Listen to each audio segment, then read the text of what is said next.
It's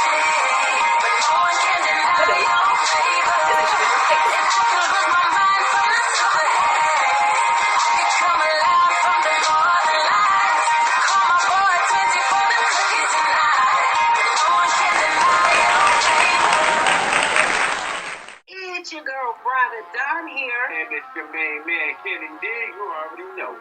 Yeah! And today we're talking about someone that you love but can't ever. I want to, but it'll never be. It'll never be. Yeah. Oh. Now, with this is also a sticky topic. A very sticky and very touchy topic indeed. Yeah. It is. Ooh, It's a feeling. But it's a lot of feelings, but also it's a lot of people out here that have hearts for people that they just cannot have. Yeah. That they just. I mean, you feel like that's the one for you. Yeah. You know. And it's going to be so perfect. And it's Yeah. And a lot of times we actually we try to lie to ourselves like it just wasn't the right time. It wasn't the right time. Or we'll see each other again. Shoulda, coulda, woulda. I should have did this. I would have did this, but and if we really truly do love the person, a lot of times we just he don't mean it. Just excuse it, or she don't mean it, or they definitely coming back. They love me. They just exploring right now. They love me. But, the truth of the matter is when it gets down to it, what's yours is what's yours, and if it ain't yours, it definitely ain't going to happen. Baby, if it ain't yours, keep it away. I know there's a lot of feelings, and I know a lot of daydreaming, and all of that through it, but as hard as it may be, and baby, it is hard. It's hard. It's hard. It's mainly hard because when you're dealing with the law of attraction, because this is the law of attraction, when you're dealing with things within the law of attraction, you to every up there's a down, to every in there's an out, and you have to realize that everything that starts, it has to stop somehow. And within the law of attraction, we get so caught up within the vibe of things that a lot of times we don't want to see it end. Because it brings comfort. It brings love. It brings all those things that we yearn for. Once you're on that marathon of the it makes my heart pump. It makes butterflies, in my stomach, and I just don't know how to stop loving. Yeah. Or you can have love for a person, but baby, once they're in a relationship or marriage or what have you, if you cut it off, snip, like an umbilical cord at birth. But you know what? It's hard. Not every people, and not everybody are like me and you. Like, we can't just be like, okay, right is right and wrong is wrong. And if somebody's in a relationship, then we should just leave it to the side. Some people actually take that as a personal challenge and think that the husband or the wife is going to leave the significant other and ends up getting hurt in the process. And it doesn't even have to apply to just marriage. It can also apply to long-term relationships. It can be. You could be in that long-term relationship for years. For over 10 years. For years. And it don't work out, but then at the same time, it's them leftover feelings.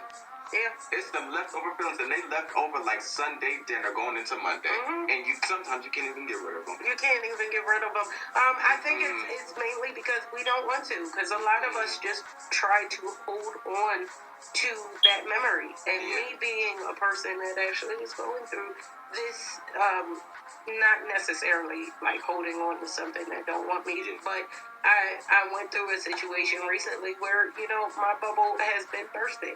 Like, for years, I literally was following after a certain person, certain individual, thinking, giving the excuses, being that person, saying that, it was just not the right time. Giving the benefit of the doubt. Giving the benefit of the doubt.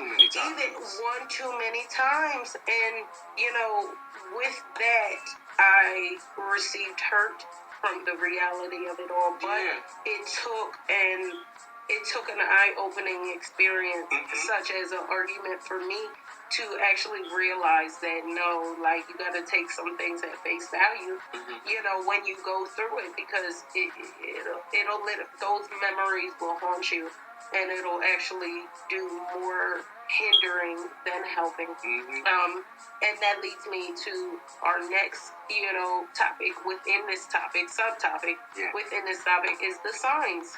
You have to pay attention to the signs. What?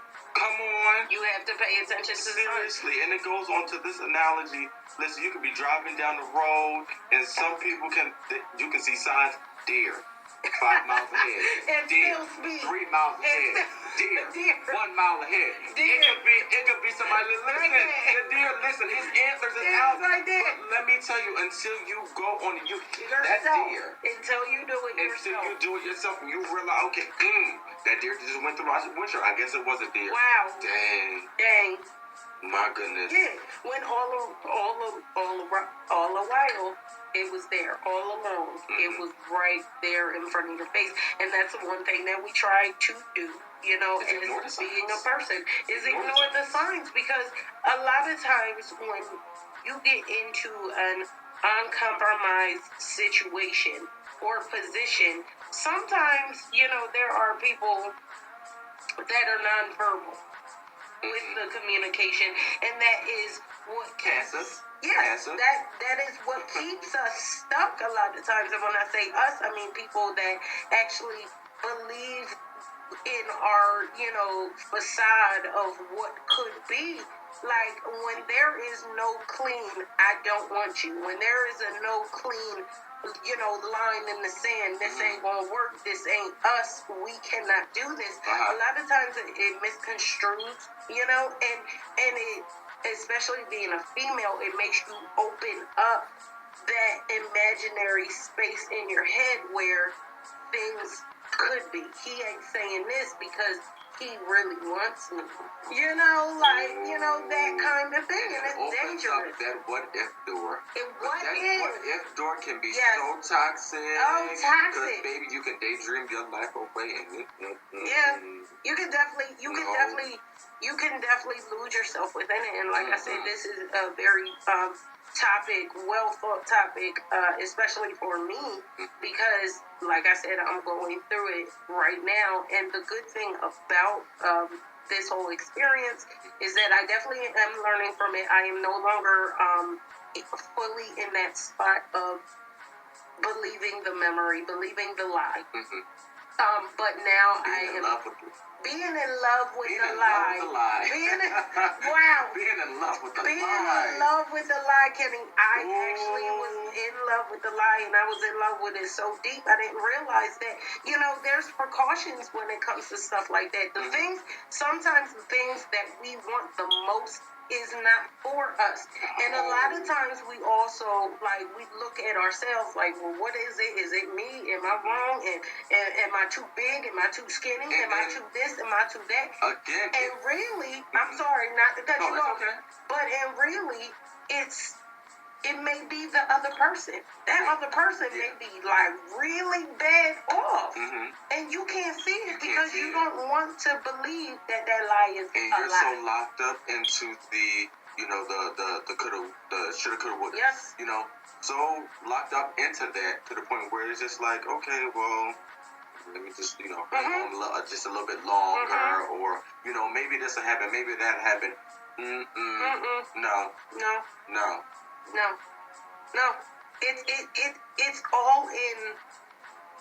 I feel like it's all in how you take it, how you cope with life's situations and life's problems. You know, as an observer, I learn hard. And when I say I learn hard, is because my heart is always into something. My heart always drives me into something, especially if I love it, if I have a heart for it, and it puts me in an uncompromised situation where, to the point I have to, you know, or step back, like reality actually has to be smacked in my face sometimes. But I'm so happy that I am an observer because, you know, as soon as I realized that, it took over 15 years, Jenny, for me to realize that this was not it. It took me over 15 years. And that's kind of sad. It's like humiliating when you realize that you was stuck on someone that clearly was not stuck on you whatsoever, and no matter how long it was. That trickles down into being in love with the lie. Being in love with the lie. Maybe, this person does have feelings for me. Meanwhile, they just moved from They gone. They out. They already in a new relationship or in an already existing relationship or possibly married. Like, they don't care. Because it's not them that has to feel the pain. Right. It's not them that has to feel the pain. Right. So, like, for everybody out there, definitely want to shed light on the fact that you can get through it. Definitely. You can make it. You do have strength enough to do it. You are loved. And you are cared for. And you are cared for. And not only that, there are more fish in the sea. Baby. And that one fish that you wanted, man, like, I know it was sweet. I know it was all the things that you could have ever dreamed of. But, the reality of it is what is for us will always be for us, and what is not for us will definitely be exiled out of our life, voluntarily or involuntarily. Exactly. You might be searching for that salmon, okay, my grandma, but ready to fillet, maybe bae. Yeah, seriously. Maybe bae. Seriously, and that's how I can put it honestly. Kind of got to break yourself out of that one true love that you thought that you were really in love with. That you thought. So, with that being said, we're going to leave this on a positive note. Definitely. This next quote that we have is from an unknown person. But they said, be strong enough to let go and wise enough to wait for what you deserve. Come on. And you do deserve better than what you had. And what you thought you had. You do deserve better than that mirage, than that image of facade. than that image of caring, of love, and not really receiving it. You're definitely worthy. You're deserving of it. And as long as you keep yourself attached to things that you are not supposed to be attached to, and that definitely aren't yours, you're going to forever never see your Prince Charming or Queen Charming riding on that white horse. Because the longer you hold on, the more the harm you. And the toxic it will be for your all in all. Definitely.